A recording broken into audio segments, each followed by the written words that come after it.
자, 이제 검토 드릴 주제, 저당의 유동화라는 개념을 설명을 드리도록 하겠습니다. 이 저당의 유동화라고 하는 거, 이미 MBB 하고요, MPTS라고 하는 것을 공부를 하셨습니다. 그래서 MBB라고 하는 거, 뱅크, 은행이 책임을 지는 거. 그래서 결국은 만약에 저당권 설정자, 채무자가 돈을 갚지 않게 되면 투자자에게 원금 보전 등을 해줘야 되는 시스템을 가리켜서 MBB라고 불렀었고요. 이에 비해서 MPTS라고 하는 것은 투자자, T자, 투자자가 아예 지분권을 사서 가지고 있는 것으로서 혹시 저당권 설정자, 주택 소유자입니다. 이분이 채무를 변제하지 않게 되면 투자자가 위험을 부담하게 되는 것을 뭐라고 한다? MPTS라고 부르게 됩니다. 그래서 이게 이제 저당의 유동화라고 하는 거, 지금 30회 때 문제에서는 허를 찌르고 저당 유동화의 저당증권 발행의 효과라는 것을 갖고 출제가 이루어졌어요. 그동안 한 번도 안 나왔는데 제가 이제 작년에 강의를 항상 설명은 드리지만은 출제가 너무 유치해서 안 냈던 문제가 출제가 이루어졌습니다. 자, 그리고 미리 말씀을 드리면요. MBB다, MPTS다, MPTB, CMO 이런 것들이 나오는데 지금 뭐라고 정리를 해놨는데 미리 결론부터 말씀드리면 이거 몰라도 살아가는데 별 지장이 없습니다. 시험 보실 때도 크게 문제가 되지 않아요. 미리 그거 알고 들어가시라고. 15년 동안 이 중에서 직접 이게 뭐냐라고 하는 것을 가지고 답을 뽑은 건 MBB 하나밖에 없었어요.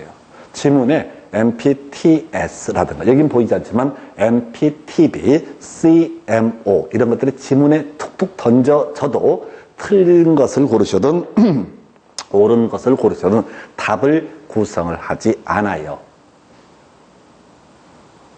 아니, 이제 겁주려고 낸다고. CMO 하면 사람들 막 머리가 뒤져. 또 나중에 지난번에는 CMBS 뭐 이런 게 나오기 시작해. 그러면 우와, 이게 무엇이지? 라고 생각하고 사람들이 대뜸 쫄아. 근데 실제 시험 문제에서는 솔직히 말씀드리면 저도 잘 몰라요. 이게 뭔 소린지. 제가 설명을 드리긴 하지만은 이게 현실에서 어떻게 돼가는지는 더더욱 몰라요. 왜? 알 필요가 없으니까. 제가 공법 이런 거 할 때도 중요하고 시험에 자주 이슈가 되고 하는 것은 줄줄줄 외웁니다. 몇십 년 동안 하니까 약장사 같아요. 제가 그래서 전에 그 말씀드렸던 것 같은데, 저는 선배도 없고 후배도 없고 위아래 없고 친구도 거의 없고 뭐 그런 과인데 혼자 놀아요. 혼자. 이번에 이제 막년에 한다고 누가 연락을 해왔어요. 친구들, 고등학교 동기들. 그럼 당연히 얘기하죠. 넌 못 오지 이렇게. 아니, 갈 수 있어. 새벽 2시에 만나면은 11시 반에 끝나고 가면 새벽 1시간. 전에 장례장을 한번 누가, 친구 아버지가 돌아가셔가지고 갔는데, 제가 장례장 도착한 시간이, 12시 반이더라고요. 밤. 다 갔어. 백수 한 명만 남아있어.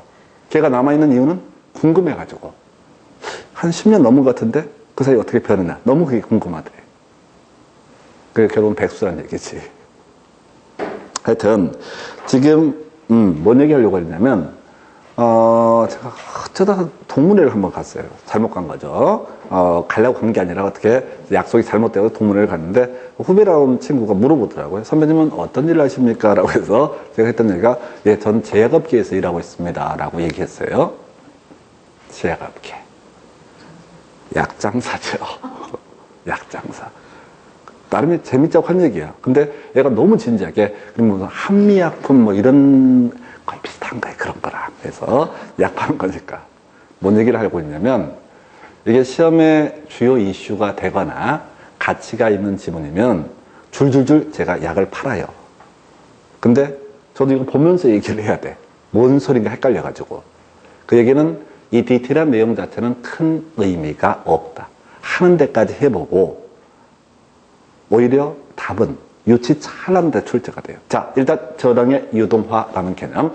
자, 저당권은 앞에서 우리가 저당권, 모기지 파이낸싱, 부채금융이라고 설명을 드렸습니다. FB 들어가면 어떻다? 부채금융. 자, 갑이라는 사람이 자신의 주택을 담보로 해서 을이라는 저당권자, 금융기관입니다. 이 저당권자에게 돈을 대출을 받습니다. 그러면 이것은 어떻다? 부채금융이니까 돈을 융통했던 갑은 누구한테? 을, 금융기관한테 이 빌린 금액을 넣다 갚아야 된다. 갚아야 되니까 이걸 뭐라고 한다? 부채금융이라고 얘기를 합니다. 그럼 금융기관에서는 자산이 있겠죠. 저당권 설정한 돈을 대출해 주겠죠. 근데 이 저당권을 떠안고 있으면 골치가 아파.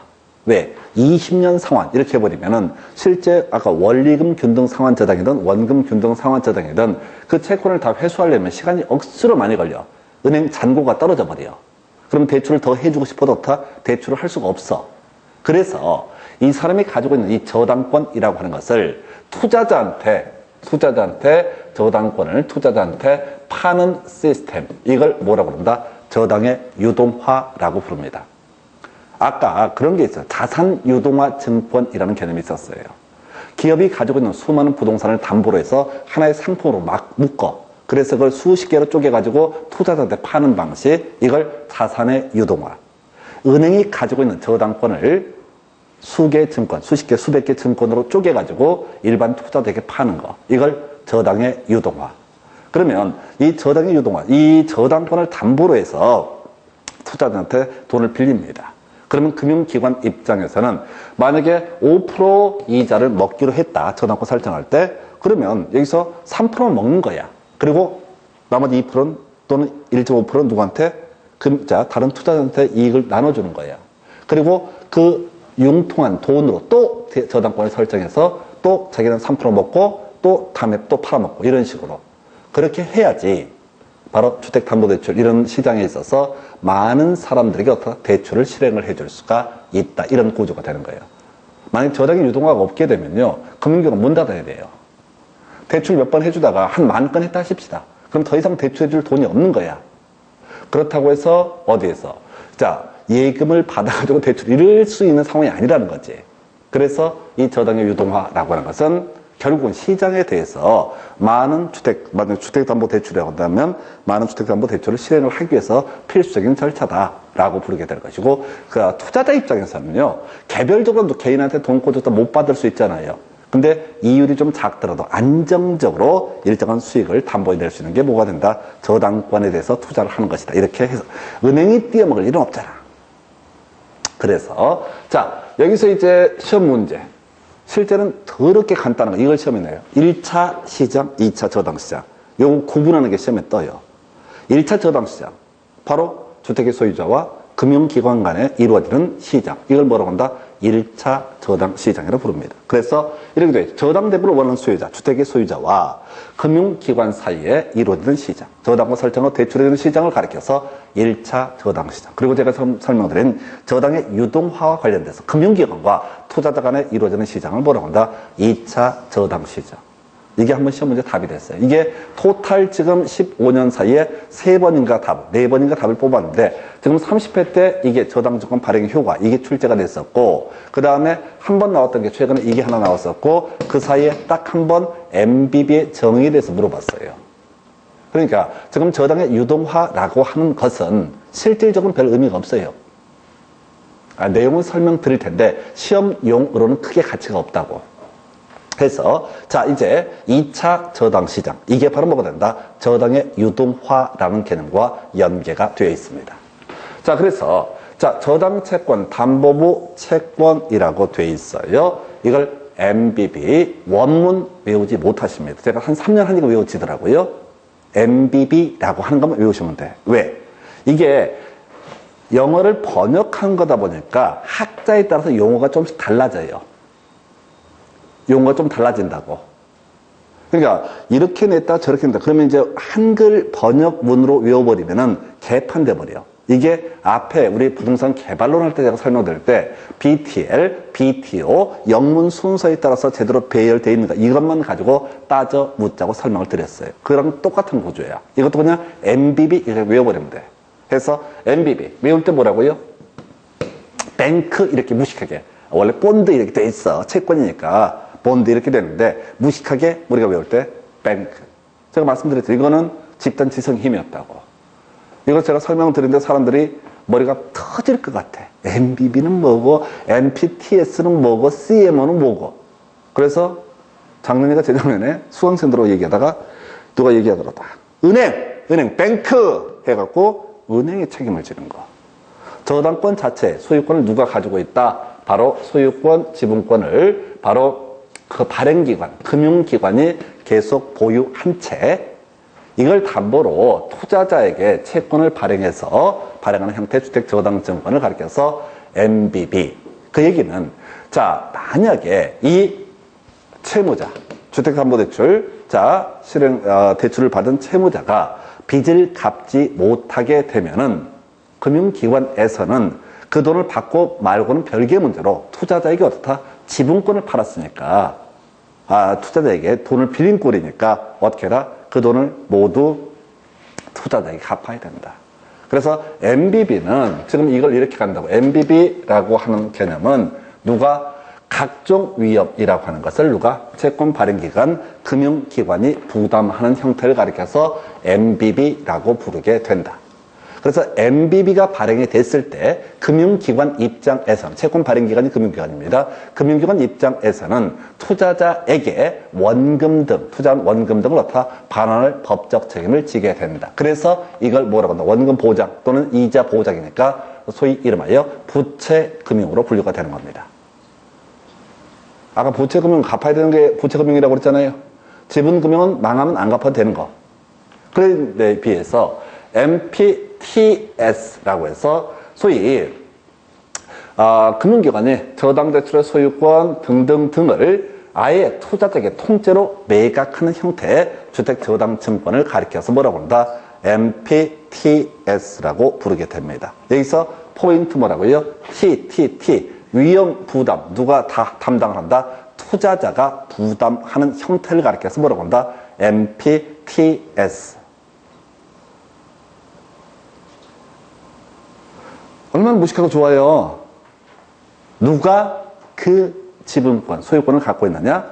은행이 갖고 있으면 그걸 뭐라고 한다? MBB. 그래서 각종 위험 부담, 누가 금융기관, 발행기관이 부담을 하는 형태, 이러한 형태의 주택저당증권을 바로 MBB라고 부른다. 이에 비해서 MPTS는 통째로 그 권리를 팔아버린 케이스야.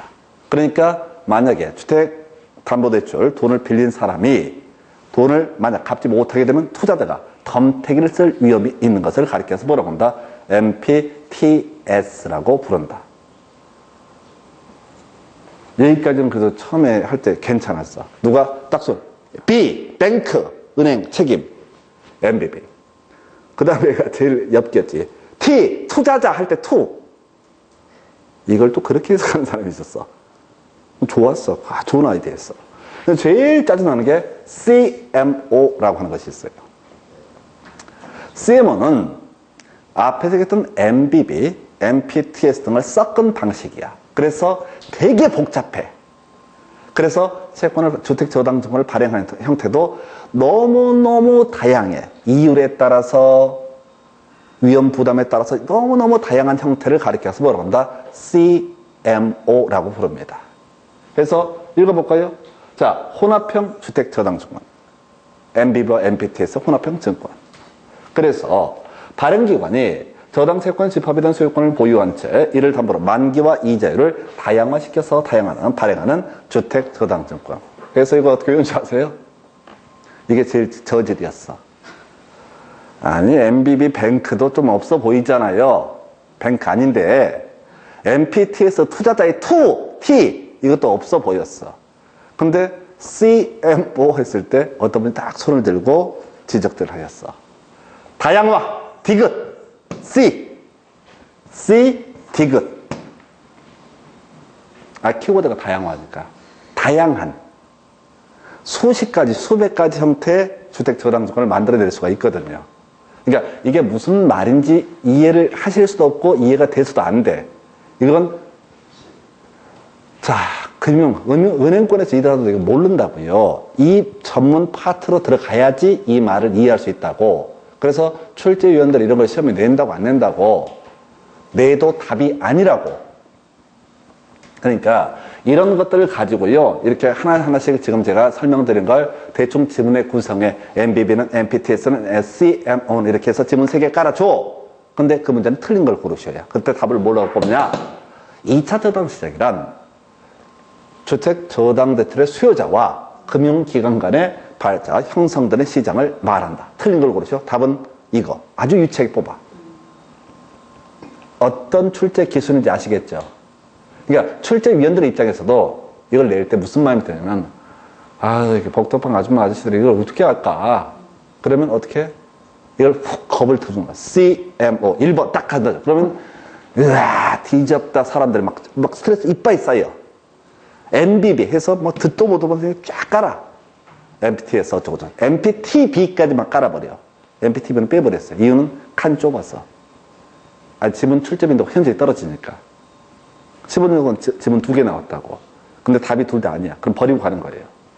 그러다 치고 결국은 1차 저당시장과 2차 저당시장의 특성, 기본 개념을 물어보는 거예요. 그 다음에 지금 30회 때 문제도 수험생들은 이거 위주로 외워. 이게 뭔 소린지도 모르고 막 발행채권, 발행기간이 어쩌고저쩌고 쳐 외워. 근데 시험 문제는 유치 잘하는 데서 출제를 해요. 주택저당수간 발행의 효과라고 해서 먼저 금융기관, 대출채권, 저당권 있었죠? 이것을 매각을 통해서 자기 자본 비율, 소위 BIS라고 하는 것을 확대할 수 있고, 그리고 나서 유동성이 확대가 되니까 좀 더 많은 주택담보대출을 실행할 수 있다. 이게 금융기관 입장이야. 두 번째, 투자자 입장에서 자, 일정한 보증을 받아서 안정적인 투자를 할 수가 있다. 자기가 개인적으로 돈 빌려주게 되면 금리는 셀지 모르지만 투자의 위험이 노출되죠. 근데 은행의 저당권을 사는 방식, 거기에 투자하는 방식은 은행이 망할 일은 없으니까 그만큼 안정성이 보장이 된다. 세 번째, 차입자. 자, 금융기관의 유동성이 확대됨에 따라서 저당권 설정을 통한 차입 기회가 확대되게 된다. 요 세 가지 얘기를 가지고 30회도 출제가 돼요. 그러니까 우리는 어떻게 보면 되게 미련하게 될, 쫄아가지고 공부를 하고 있었던 거예요. 쓸데없이. MBB, MPTS, CMO. 제가 외울 만큼 아마 여러분들 1년 하시면 외우실 수 있어요. 근데 그게 의미가 없다는 거예요. 왜? 이걸 답으로 구성 안 하니까. 답은 유치 잘하는 것을 가지고 구성을 하고, 근데 수험생들이 아까 제가 가끔 말씀드릴 때 시험 어려웠다고 얘기해요. 항상 모든 시험은 어려워요. 왜? 떨어진 사람만 얘기를 하니까. 붙은 사람은 얘기를 안 해요. 우리 학교에서 나가서 보여요. 여기 주변에 물어봐요. 시험 어땠어? 그럼 뭐라고 얘기했어? 몰라, 그냥. 붙어도 모르는 거지, 하고. 왜 붙었어요? 점수가 나왔으니까 붙었겠지, 이거지. 그게 말이야, 내가 민법에서 그 46번 문제는 뭐 이렇게 좀 어려운 문제, 이렇게 얘기 안 한다고. 다 기억을 못 하니까. 그래서 문제는 어렵다고 하는 이유가 이런 게 지문이 툭툭 던져지게 되면 수험생 입장에서는 어렵죠. 근데 답은 항상 어떻다고요? 간단한 것을 가지고 뽑아낸다고요. 그러니까 저는 이 시험이 결국 쉽다는 얘기는 안 합니다. 근데 공부 자체는 어려울 수가 있는데 시험 자체는 그렇게 어려운 게 아니에요. 그리고 제가 가끔 이제 설명드릴 때 이 바닥처럼 재수생이 많은 시장이 없어요. 이유는 다른 게 아니라 할만하니까 그래요. 들으면 알 것 같고 근데 막상 시험장에서 실수하고 뭐 이런 것들 때문에 약이 바짝바짝 올라서 계속 하십니다. 그래서 그 얘기는 결코 미리 선입견 갖고 있어야 돼. 지금 내가 처음 하니까 또는 두 번째니까 세 번째니까 잘 모를 뿐이고 이건 되게 쉬운 거다. 이때 그 얘기 좀 하지 마. 너는 머리가 좋은가 보다. 머리가 좋으면 이렇게 약을 안 팔지. 사기를 치지. 미련하게 저도 이 지랄을 하고 있는 거예요. 그래서 쉽게. 그래서 그러면 지금 최근에 나왔던 문제 쟁점 가지고 한 8년, 10년 정도의 쟁점만 정리를 합니다. 1차 저당시장. 주택 소유자하고 금융기관 간에 이루어지는 시장을, 저당시장을 1차 저당시장. 이 금융기관이 저당의 유동화를 통해서 투자자에게 뭐 지분권을 팔거나 또는 돈을 빌리거나, 돈을 빌리는 형태를 뭐라고 한다? MBB라고 해서 부채금융. 그리고 지분권을 팔아서 아예 책임을 지지 않는 것을 바로 지분금융이라고 해서 바로 MPTS라고 하는 것이 나오게 되죠. 그 다음에 이제 CMO, 다양화, 대충 흘려보내시고, 그 다음에 이렇게 저당의 유동화 시장이 형성되게 되면 금융기관 유동성 확보할 수 있고, 차입자 앞으로 더 많은 대출을 받을 수 있고, 투자자 안정적 투자가 가능하다. 이게 바로 저당의 유동화라는 개념이 되게 됩니다. 그래서 30회 때 너무 쉬운 게 출제가 돼버렸어요. 그래서 그렇게. 출제비도 떨어져요. 그러니까 지금 이제 15년 정도 텀을 가지고 얘를 가지고 답을 뽑은 게 4번인가 3번밖에 없었다. 그럼 4년에 한 번꼴로 출제가 되는 주제. 근데 설명은 되게 길어지고 힘들었어요. 내용이 어렵기 때문에 쉽게. 그 다음에 이제 검토 드릴 주제. 주택연금제도라는 것을 설명을 드리도록 하겠습니다. 자, 지금 이건 이제 법이 개정되는 와중에 있어요. 그래서 법이 개정되는 와중에 있는데, 개정부터 설명을 드릴게요. 우리가 저당권이라고 하는, 주택의 저당권이라고 하는 것은 주택을 구입하고자 하는 사람이 돈이 부족하니까 은행에 대출을 받는 형태, 이걸 모기지론이라고 해서 바로 저당권 설정하고 돈 빌리는 방식, 이게 일반적인 모습이 있죠. 그런데 지금 이제 문제가 되는 주택연금제도라고 하는 것은 역저당이라고 부르게 됩니다. 이미 주택의 소유권을 확보한 사람이 노후의 생활비를 구하기 위해서, 자, 이걸 거꾸로 여기다 저당권 설정하고 돈을 돌려받는 형태, 생활비를 받는 형태. 다시요, 저당권은 뭐죠? 돈을 차근차근 갚아가야 되죠? 저당권 설정하고 주택담보대출을 받은 사람은 돈을 차근차근 갚아가야 된다고요? 이게 저당권. 주택연금이라는 것은 주택의 소유자가 주택을 담보로 저당권을 설정을 해주고 나서 생활비를 차근차근 받는 방식. 그래서 이걸 역저당이라고 부르게 됩니다. 자, 이게 이제 법령 개정 논의가 있는데, 지금 여러분들이 신문 보도, 방송 보도를 통해서 아시겠지만 국회가 지금 아사리판이에요. 국회가 아사리판이 돼버렸다고요? 아니, 법이 통과가 안 되고 있다고. 지금 쟁점 법안 없는, 소위 이제 비쟁점 법안이라 199개 법안이 필리버스터 여기에 걸려가지고 올스톱이 돼버렸어요. 그래서 만약에 필리버스터가 실행이 되게 되면 이거 어떻게 될지 몰라요. 그러니까 내년 선거 치를 때가 한 2월 말까지, 그때까지 법이 하나도 통과가 안 될 수도 있을 수도 있어요. 그 중에 한 개씩 하다 보면 언제 그게 통과될지 알 수가 없는 상태이기도 해요. 물론 그 전에 분명히 칼부림이 있어가지고 한 칼에 뭘 해결하는 게 있을 거예요. 아니, 쌍욕 먹으면서 못 버티거든. 어느 정당이 됐든 간에. 어떤가 협의가 있게 될 것으로 보여지긴 하는데, 지금 이게 좀 법 개정안이 올라가 있는 상태고, 지금 현행법 체계에 설명을 드리는데, 자, 약간 바뀌는 것들을 설명을 드리게 되면은, 자, 가입자 기억. 일단 이건 별로 안 중요합니다. 나중에 법이 개정이 되더라도 중요한 이슈는 아니에요. 그래서 주택연금에 가입할 수 있는 사람들은요, 60세 이상으로 한정합니다. 주택의 소유자를 전제를 하는 거예요. 그래서 60세 이상의, 자, 이 사람이 저당권을 한국주택금융공사라고 하는 데다가 명의로 저당권을 설정을 하고, 그 한국주택금융공사에서는 이 예상보증 총액의 120% 금액으로 1순위 근저당권을 설정을 하게 됩니다. 근저당권자가 주택금융공사라고 하는 데가 되는 거예요. 그래서 주택금융공사는 실제로 이걸 저당권을 설정한 다음에 보증서라고 하는 것을 주택의 소유자에게 발행을 해줍니다. 그러면 금융기관에 가서 그 주택금융공사에서 설정한 금액을 매월 생활비로 받는 형태, 이게 주택연금제도이고요. 이게 이제 아무 주택이나 되는 게 아니라 시가 9억 이하라고 이렇게 되어 있습니다. 그래서 시가 9억 이하에서 이게 시가 9억 이하면 실질적으로는 이제 법이 개정되는 사안인데요. 시가 9억 이하가 돼버리면은 이게 지금 이제 법 개정되는 얘기는 이렇게 갑니다. 기준시가 9억 이하로 바꾸자. 이렇게 지금 법이 개정안이 있어요. 자, 시가 9억 이하는 실거래가를 얘기하는 거예요, 의미상. 그럼 이제 기준시가는 뭐 6억에서 7억 정도, 일반, 동네마다 다르겠지만은, 근데 이제 기준시가 6억 이하가 돼버리면 실거래가는 한 10억, 12억, 13억, 이 정도 되는 주택까지, 바로, 주택연금에 가입을 할 수가 있다. 이런 구조예요. 하여튼 뭐 그건 자체는 중요한 게 아니고 해서 연금에 가입했잖아요. 그러면 이제 금융기관에서 연금 가입자에게 생활비를 지급을 하게 됩니다. 근데 지금 이 주택연금 제도가 우리나라에 도입이 된 지 한 지금 12, 13년 됐거든요. 예, 큰일 났습니다. 이것 때문에.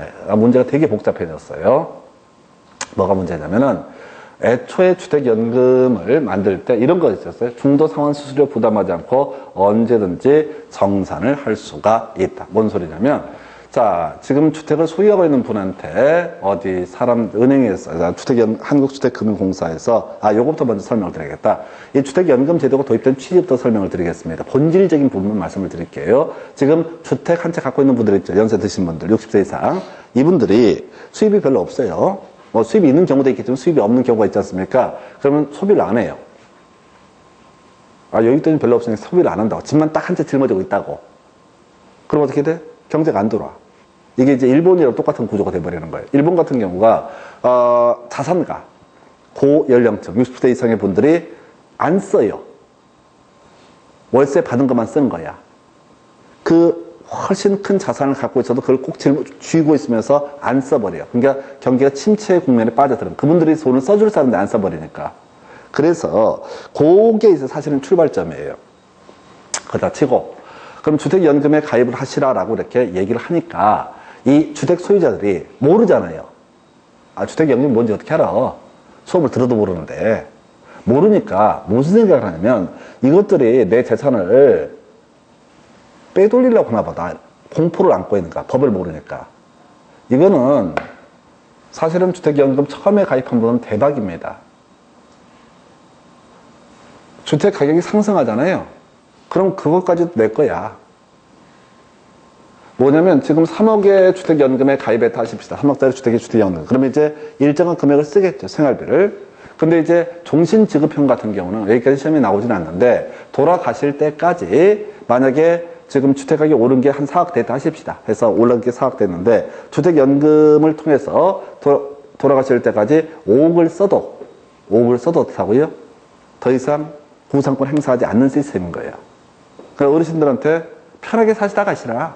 그러니까 주택을 뭐 상속을 구질구질하게 살 필요 없다. 근데 혹시 만약에 주택가격이 5억을 썼는데 주택가격이 급등을 해갖고 10억이 돼버렸다. 그럼 나머지 부분은 어떻다? 상속인에게 승계가 되는 거예요. 그러니까 주택연금 되게 어떻게 보면 대박인 제도예요.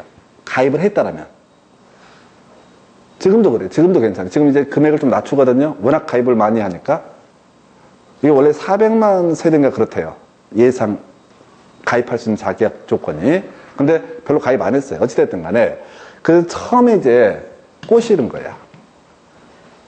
어르신께서 복권 사가지고 당첨되면은 쓴 돈 다 갚고 다시 주택 저당권 말소하고 주택 소유권 찾을 수 있어요. 중도 정산 수수료도 받지 않아요.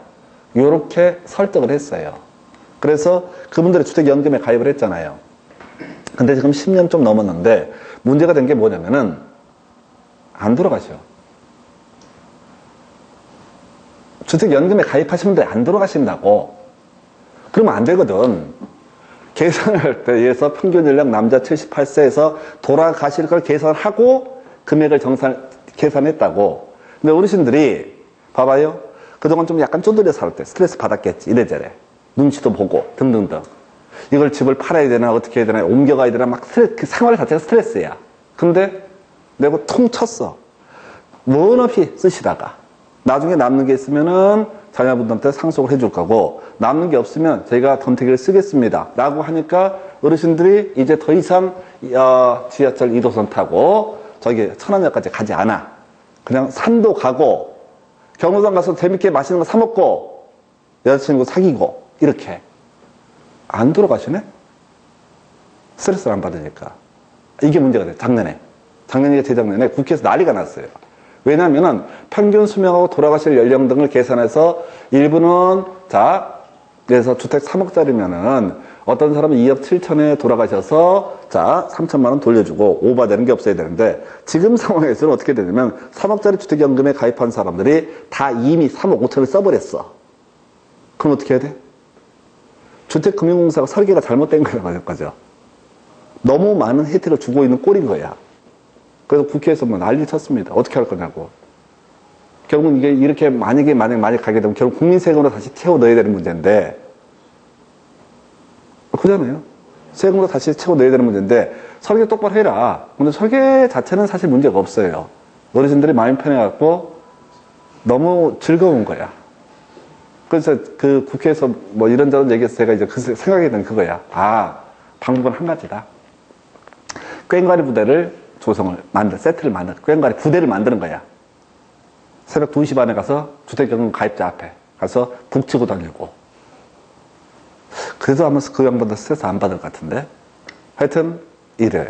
그리고 나서 지금 10년 지나면서 문제가 된 게 뭐냐면, 자, 기본적으로 구상권 행사할 수 없다고 그랬습니다. 3억짜리 주택인데 3억 5천을 쓰고 돌아가시더라도 구상권 행사할 수 없다고 해요. 상속인한테 승계가 아니라 빚이. 그러니까 이제 어떤 문제가 터지자면은 이 사람들이 세금을 안 내버려. 재산세 이런 거 안 내는 거야. 자, 우리가 나중에 세법을 공부하다 보면 그렇습니다. 저당권 먼저 설정해 놨죠? 1순위로 저당권이 근저당권, 저당권 같은 얘기입니다. 저당권 설정해 놨어요. 그런데 종부세라든가 혹은 재산세, 그 재산에 대해서 부과되는 세금은요, 근저당권보다 우선 변제를 받습니다. 어떤 경우가 있을 수가 있냐면, 지금 이 사람이 3억짜리 주택을 담보로 해서 쓴 돈이 3억 5천이야. 그런데 세금 안 내는 게 1,500이 추가가 돼. 그러면 먼저 1,500 먼저 세금부터 정산을 하는 거야. 그리고 저당권자가 자신의 채권을 회수할 수 있는 거야. 그러면 세금만 똑바로 해서 1,500원 더 받을 수가 있었는데 세금조차도 안 내버리는 사례가 터지게 됩니다.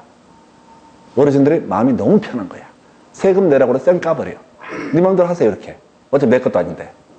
그래서 일정한 경우 채무자의 다른 재산에서 구상권을 행사할 수 있다. 나와 있죠? 이 긴 거 읽으려고 하시면 안 돼.